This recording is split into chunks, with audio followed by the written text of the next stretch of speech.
My name is Marisol Bennett, and I'm 29. Competence, in my world, isn't something you announce. It's something you can feel, like the steady hum of a refrigerator you only notice when it stops working. My content studio used to be a corner of my living room. Now it's a carefully organized command center. 2 cameras, a mic setup I can assemble in the dark, a shelf of tech products waiting for reviews, and a calendar that doesn't lie. Tech reviews, tutorials, the occasional gaming deep dive when I want to breathe again. I've been doing it for 5 years, long enough that my channel doesn't run on luck. It runs on systems. And the thing about systems is, they reveal who respects them. Ethan never did. He was my fiancé, 28, marketing job, about $45,000 a year. We'd been together 3 years, engaged 8 months, living in my downtown apartment. Our place, he liked to call it. The way someone calls a lake house ours when they only visit on weekends. He had a smile people trusted, that effortless, social-proof smile that made strangers assume he was kind, safe, reasonable. At home, when it was just us, that smile was often a mask he wore right before he said something that cut. He'd call my work "your little videos" in the same tone someone uses for a child's lemonade stand. When his parents asked what I did, he'd get vague and fast. Digital media, online stuff, then swing the spotlight back to his career trajectory like my life was a side quest. I let it slide for too long because love makes you generous with excuses, and because in my head I kept thinking, when he sees the payoff, he'll understand. That's the lie women tell themselves when they've built something alone and want someone, anyone, to be proud of them. Last night, I came home buzzing with a win so big I felt it in my bones. I'd closed a sponsorship deal with a major tech company, 6 figures.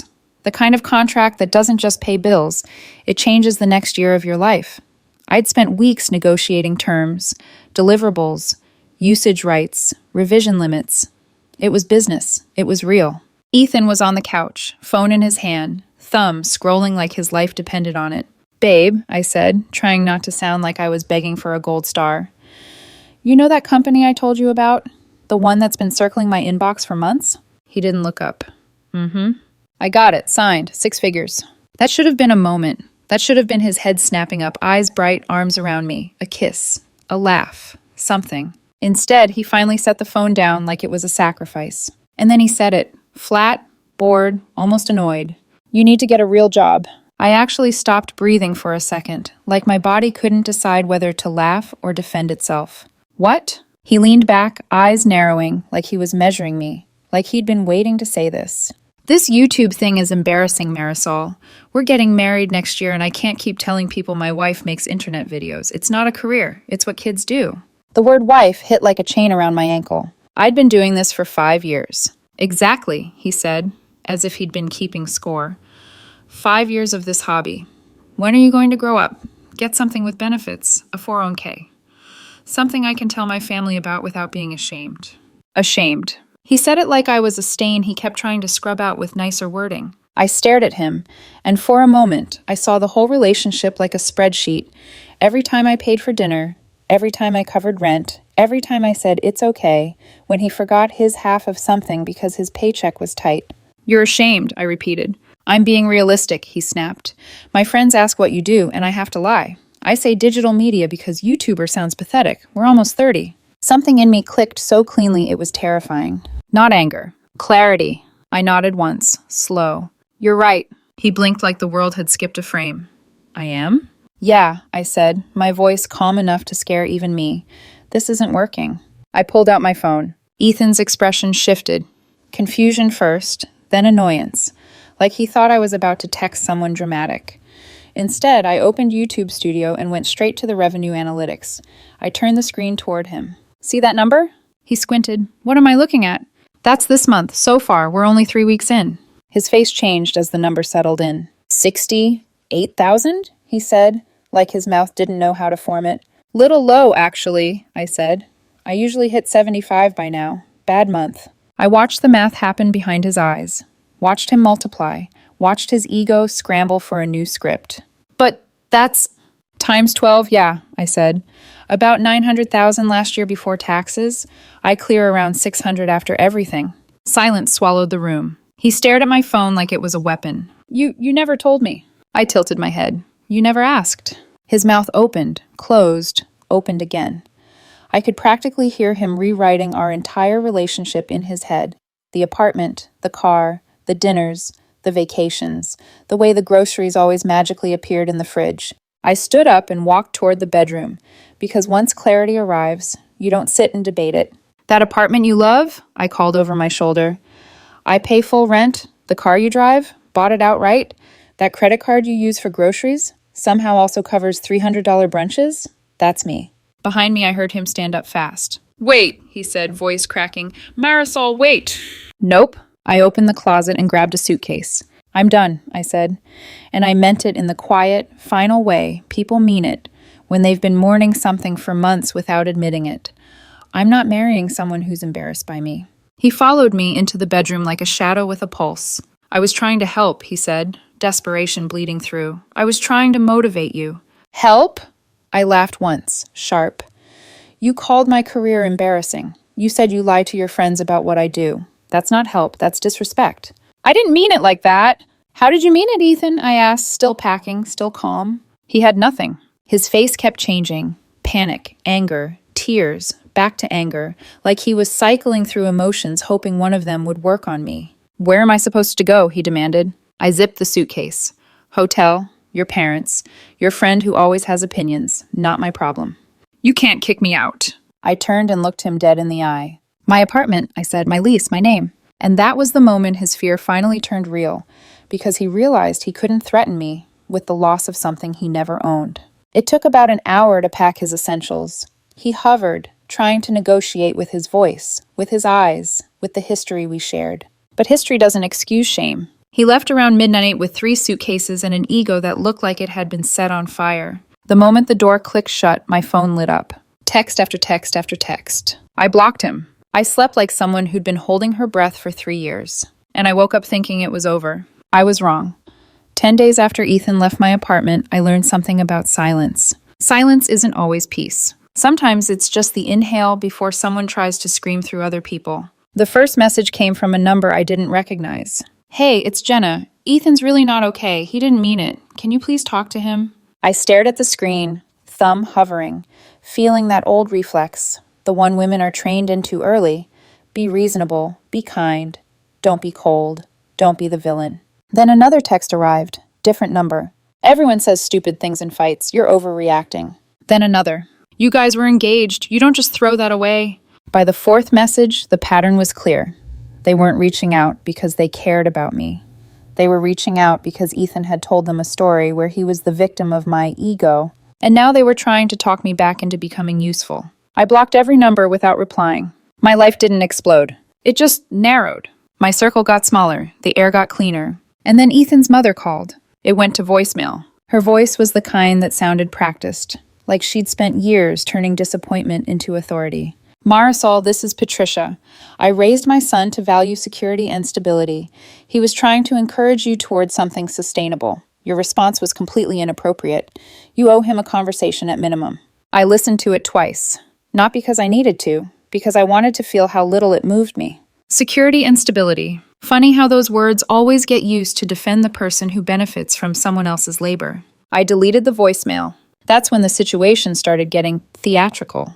3 days later, I got a call from my building security desk. Ms. Bennett, the guard said, your ex is downstairs. I leaned back in my desk chair, gaze drifting to my camera setup like it could give me advice. He says he forgot some things, the guard continued. He's insisting he needs to come up. No, I said immediately. He's not coming up. There was a pause. I could hear faint arguing in the background. Then the guard lowered his voice. He's saying he pays rent there, that he has rights. My mouth twitched. Put him on speaker, I said. A second later, Ethan's voice hit my ear like a bad memory. I do have rights, he snapped. I lived there for 2 years. I kept my tone level, almost bored. You live there for free, Ethan. That's not... He stopped, as if even he heard how ridiculous this was. I contributed to household expenses. You mean the credit card I gave you? I asked. The one I pay off every month? Silence. I could picture him downstairs, jaw clenched, performing indignation for an audience. That's not rent, I continued. That's an allowance. A sharp inhale. Then a new voice cut in. Female, sharp, confrontational. "This is Kelsey," she said, like she was introducing herself on a battlefield. "You can't just throw someone out like trash. He lived there 2 years. That makes him a tenant." I exhaled slowly. Kelsey, Ethan's older sister, the one who always smiled too wide at holidays, the one who used the word family like a weapon. "He's not on the lease," I said. "He's not paying rent. And he's not my boyfriend anymore, so he doesn't live here." "He left his grandmother's necklace," Ethan blurted, suddenly softer, shifting tactics. I didn't even blink. "No, you didn't." "My work laptop?" "I watched you pack it." "My important documents." "Like what?" I asked, letting the question hang. He fumbled audibly, the way someone fumbles when they're inventing lies too fast. My birth certificate."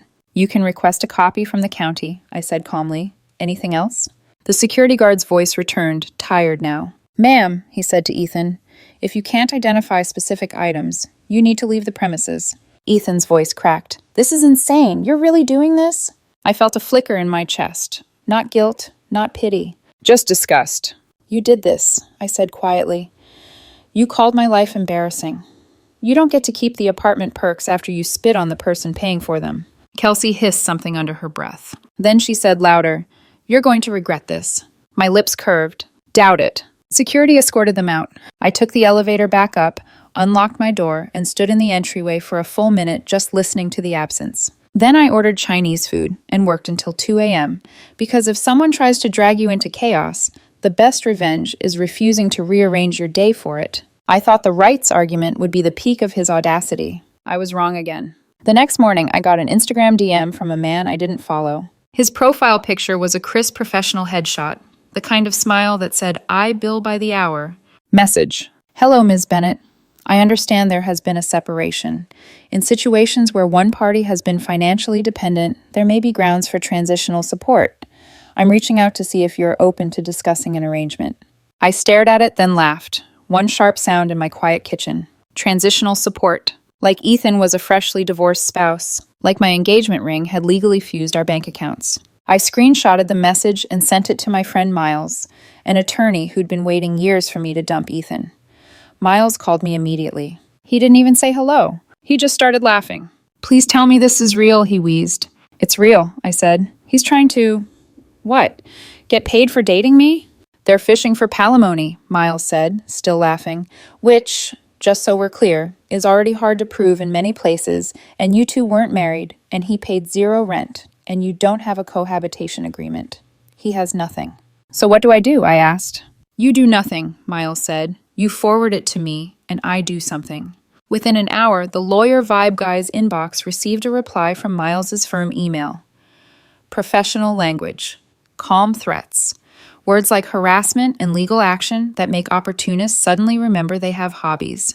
The DM vanished. Radio silence for about 3 days. Then Ethan found a new way in. A mutual friend, someone I barely spoke to, requested to follow me on every platform.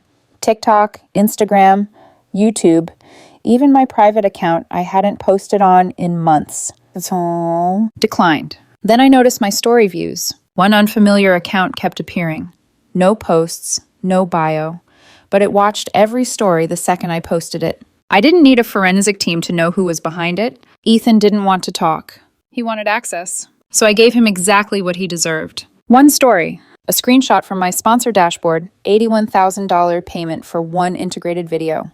Caption, embarrassing hobby paying embarrassing amounts. Within an hour, my phone buzzed. New number.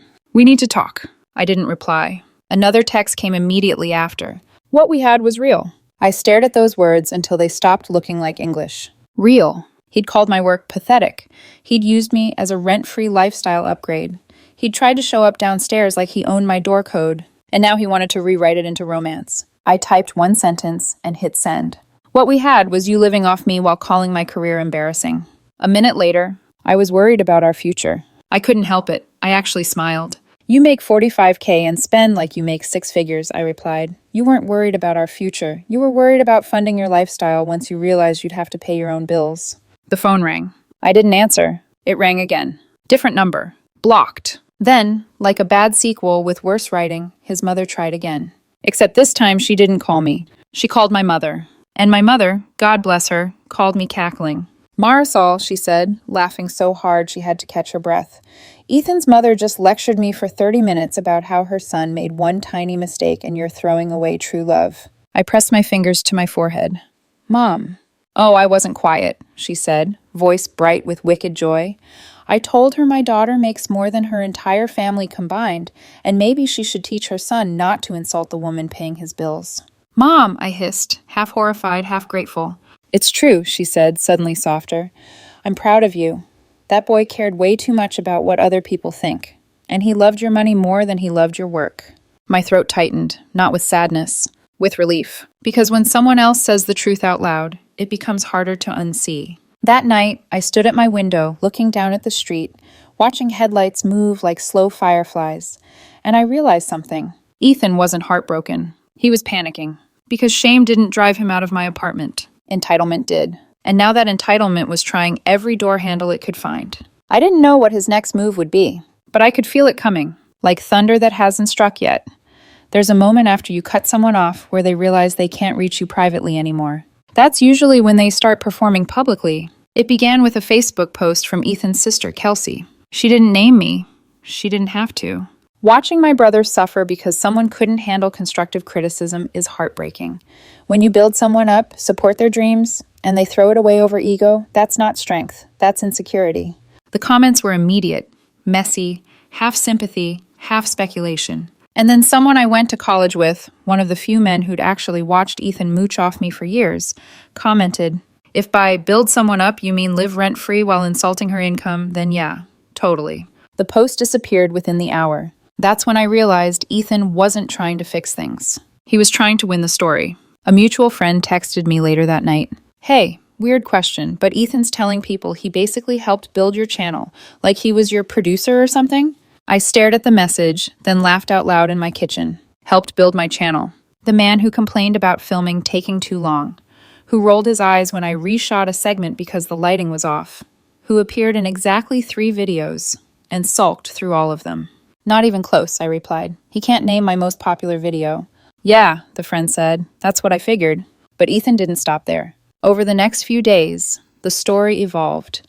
He wasn't just emotionally supportive anymore. Now he was a contributor, a silent partner, a man who sacrificed while I blew up. I called Miles again. She's claiming she helped build the channel, I said. That he deserves recognition, possibly money. Miles didn't sound worried. Can you prove otherwise? Easily, I said. 3 years of emails, contracts, an actual editor on payroll, an actual business manager, Slack messages, invoices. Perfect, he said. Document everything. If they make this legal, we won't just win. We'll embarrass them. That night, I did something Ethan didn't expect. I posted again. Not a rant, not a response, just facts. Another sponsor payout. This one $81,000 for a single integrated video. Caption. Embarrassing hobby. That was it. No names, no explanations. The internet did the rest. Within minutes, my phone lit up like it had something to confess. We need to talk. Please. What we had was real. I didn't respond. Then came the call from Ethan's father. I answered out of boredom more than anything. Marisol, he said, voice heavy with authority. He clearly expected me to respect. I think we need to speak man to man about this. I smiled to myself. I'm not your son, I said calmly. A pause. My son gave you 2 years of his life, he continued. He supported you emotionally while you built your business. Now that you're successful, you want to abandon him. That's not how decent people behave. I leaned against my kitchen counter, looking out at the city. Your son spent 3 years disrespecting my work while living off my income, I said. That wasn't one comment. That was a pattern. And he didn't support me. He tolerated me until he realized I didn't need him. He was trying to motivate you. No, I said, voice steady. He was trying to turn me into something he could brag about. That's not motivation, that's control. Silence. You're making a mistake, he said finally. Maybe, I replied, but it's mine to make. I hung up before he could say my name again. That should have been the end of the parental outreach. It wasn't. 3 days later, building security called again. This time the guard sounded almost amused. Ms. Bennett, he said, your ex is downstairs. He says he needs to return something in person. I sighed. What now? He says it's the engagement ring. That got my attention. I went down, not because I needed closure, but because curiosity is a hard habit to break. Ethan was dressed up, not casually, strategically. Hair done, jacket pressed, face carefully neutral. He held the ring box like it weighed something. I wanted to return this properly, he said softly, face to face. You can mail it, I replied. It's too valuable to mail, he said quickly. I just need 5 minutes. No, I said, you don't. His jaw tightened. Marisol, I made a mistake. The biggest mistake of my life. You didn't make a mistake, I said. You told me the truth. That's not fair. It is, I said calmly. You think my work is embarrassing. You were ashamed of what I do. The only mistake you made was saying it out loud before the ring locked me in. He opened the box slightly, like a reflex, like he thought the diamond could distract me. 6 months ago, I continued, I tried to talk to you about reinvesting some income. You rolled your eyes and said, what income? Like I was broke, like I was pathetic. He didn't argue. I nodded once. Keep the ring. Sell it. I don't care. We're done. I turned and walked away while he called my name. Once, twice, desperate now. That night I changed my number. Blocked every possible channel. Email filters. Social media lockdown. Clean slate. My parents told me his parents tried reaching out one last time. My father threatened them with harassment charges. That ended it. Before the silence settled, my mom told me one last thing. Ethan had moved back in with his parents. Turns out, $45,000 a year doesn't stretch far when you're used to living on someone else's dime. The car payment alone was crushing him. His father mentioned he might need a second job. My dad's response was simple. Maybe he should have thought about that before calling the woman paying his bills embarrassing. I slept that night with the windows open. The city felt quieter, but I knew, deep down, that the story wasn't done yet. Not quite. 6 weeks after the breakup, the noise finally stopped. No new numbers. No burner accounts peeking at my stories. No dramatic Facebook posts from siblings who loved the word family when it benefited them.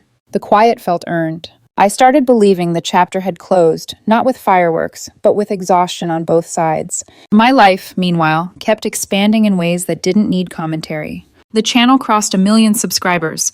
A 3-video series landed for $250,000. I moved into a high-rise downtown with a view that made even my worst filming days feel cinematic. For the first time, I had a real home office. No bed in the corner, no cables underfoot. Just work, clean and intentional. My friend group shrank, sharpened. The ones who stayed didn't ask when I'd settle down. They asked what I was building next. Then came the night I didn't expect. I was out to dinner with friends at a place downtown. Warm lighting, low music, the kind of restaurant that feels like a reward for surviving your 20s. I was mid-conversation when someone across the room caught my eye. Ethan. He froze when he saw me. For a split second, I watched his face cycle through shock, embarrassment, and something that looked suspiciously like regret. Then he straightened. Performance mode engaged, and I watched him whisper something to the woman beside him.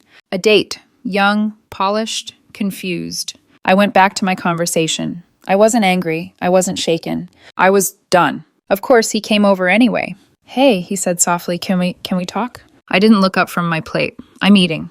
Just 1 minute, he said, please. My friends glanced at me. I shrugged. 1 minute, I said. We stepped a few feet away. His date hovered behind him, eyes darting, clearly wondering what version of him she'd just signed up for. I wanted to apologize, Ethan said. No theatrics, no bargaining, just a sentence. For real, no games. I was wrong. I waited. I was entitled, he continued. Disrespectful. I didn't see it until everything was gone. I nodded once. Okay, I said. You apologized. I heard you. He looked surprised. That's it? That's it. I'm not asking to get back together, he said quickly. That ship sailed. I just needed to say it to your face. Good, I said. Then we're aligned. I turned to walk back to my table. For what it's worth, he said behind me, voice quieter now. I tell people you're killing it. That my ex is a successful content creator. I'm actually proud of what you built, even though I wasn't when we were together. I stopped, not for him, for myself. Thanks, I said over my shoulder. But maybe try respecting people while you're dating them, not after. He nodded, went back to his date. I went back to my friends. What was that about? One of them asked. Closure, I said, I think. Later that night, my phone buzzed. A message from one of Ethan's friends, the only one I'd ever liked. Hey, I know this is random, but he really is sorry. He's in therapy, working on himself. He knows the stuff he said was messed up. I stared at the message for a moment before replying. That's good, I've moved on. Yeah, they wrote. I figured. Just wanted you to know he's different now. I set my phone down. Maybe he was. But I didn't need to stay to verify the transformation. Because here's the truth no one likes to admit out loud. Sometimes people don't change for you. They change because they lost you. And that doesn't mean you owe them access to the new version. Life kept moving. The channel grew louder. The work got sharper. The money got bigger. But the ego didn't. My parents were thrilled.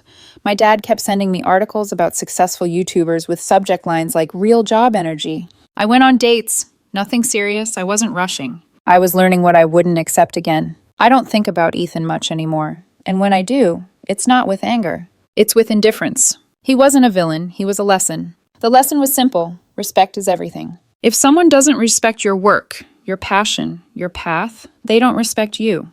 Period. Ethan respected my money once he saw it. He never respected me. And that was the part that mattered. People asked if I'd take him back if he really changed. The honest answer? No. Because even if he's different now, I am too. I won't be with someone who needs to see my bank account before taking my career seriously.